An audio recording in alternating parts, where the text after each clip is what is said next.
నెల్లూరు జిల్లా బుచ్చిరెడ్డిపాలెం దామరమడుగు గ్రామంలో జిల్లా పరిషత్ పాఠశాలలో కావలి ఎమ్మెల్యే వేమిరెడ్డి ప్రశాంతిరెడ్డి ఆకస్మిక తనిఖీ నిర్వహించారు. ఈ సందర్భంగా మధ్యాహ్న భోజన పథకం గురించి విద్యార్థులను అడిగి తెలుసుకున్నారు. విద్యార్థులు మధ్యాహ్న భోజనం బాగోలేదంటూ ఎమ్మెల్యే దృష్టికి తీసుకురావడంతో ప్రధానోపాధ్యాయుడిపై ఎమ్మెల్యే ఆగ్రహం వ్యక్తం చేశారు. పిల్లలకు అందించవలసిన నాణ్యమైన భోజనంలో అవకతవకలు జరిగితే సహించేది లేదని హెచ్చరించారు.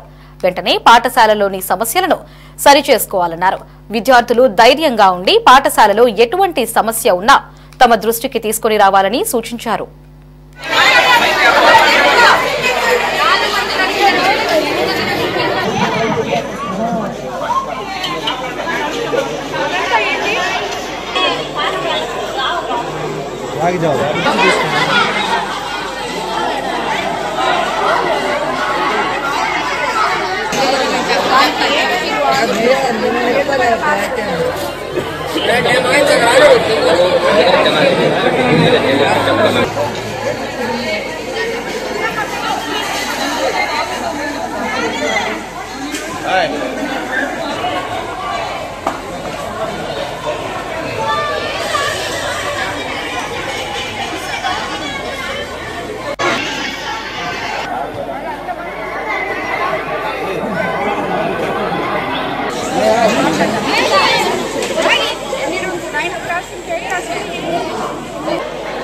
అదమ్మా ఉండేది 416 మంది పిల్లలు.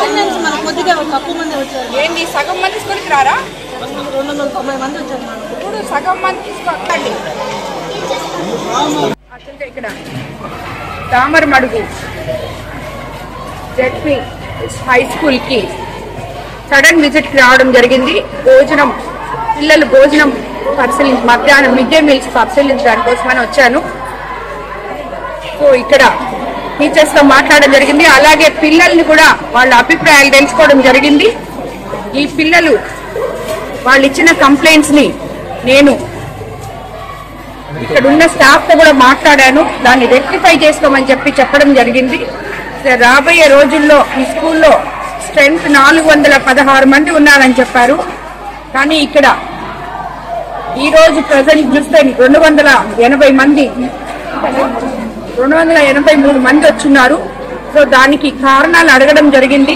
ఎందువల్ల తక్కువ స్ట్రెంత్ ఉన్నారని చెప్పి, అంటే రాబోయే రోజుల్లో స్ట్రెంత్ కరెక్ట్ గా అందరినీ స్కూల్కి వచ్చే విధానంగా ఉపాధ్యాయులు కలిసి దానికోసం పనిచేయాలని, అదేవిధంగా వీళ్ళకు మనం ఇచ్చే మిడ్ డే మీల్స్ మన విద్యాశాఖ మంత్రి లోకేష్ బాబు విద్యను గురించి ఎంతో ఉన్నతంగా ముందుకు అడుగులేస్తున్నారు. పిల్లల భవిష్యత్తు కోసం ఆయన తీసుకునే నిర్ణయాలు చాలా గొప్పగా ఉన్నాయి.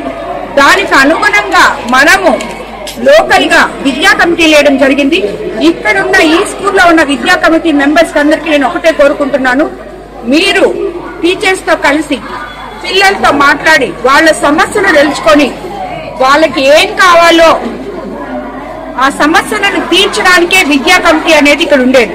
కాబట్టి ఈ పిల్లల్లో ఈ స్కూల్లో ఉన్న పిల్లల పేరెంట్స్ కూడా విద్యా కమిటీలో మెంబర్లుగా చేశారు. కాబట్టి మీ పిల్లల భవిష్యత్తే, అందరు పిల్లలు మీ బిడ్డలు అనుకొని వీళ్ళ భవిష్యత్తు కోసం మీరు పనిచేయాలని చెప్పి నేను విద్యా కమిటీని, అదే విధంగా ఇక్కడున్న స్టాఫ్ ని అందరూ కూడా కోరుతున్నాను. సో నెక్స్ట్ విజిట్ కి నేను వచ్చేటప్పటికి ఈ స్కూల్ ఫుల్ ఫ్లెడ్జ్డ్ గా ఉండాలని చెప్పి మిమ్మల్ని అందరినీ కూడా మీకు అందరినీ కూడా కోరుకోవడం జరుగుతుంది. పిల్లలకి మంచి ఆహారం ఇవ్వాలని మన ప్రభుత్వం ఎంత తాపత్రయపడుతుందో చంద్రబాబు నాయుడు గారు, లోకేష్ బాబు వాళ్ళు కంటున్న కలలు భావి పౌరుల కోసం, విద్యార్థుల కోసం ఒక పక్క విద్య, ఇంకొక పక్క వాళ్ళకి బలమైన ఆహారం అందించాలని మనం ఏ రకంగా అయితే ముందుకు వెళ్తున్నామో అదంతా కూడా దాంట్లో ఇనిషియేటివ్ తీసుకొని టీచర్స్ కానీ కమిటీ సభ్యులు కానీ అందరూ పనిచేయాలని చెప్పి లోకల్ లీడర్స్ కానీ అందరూ భాగస్వాములు అవ్వాలని కోరుకుంటున్నారు.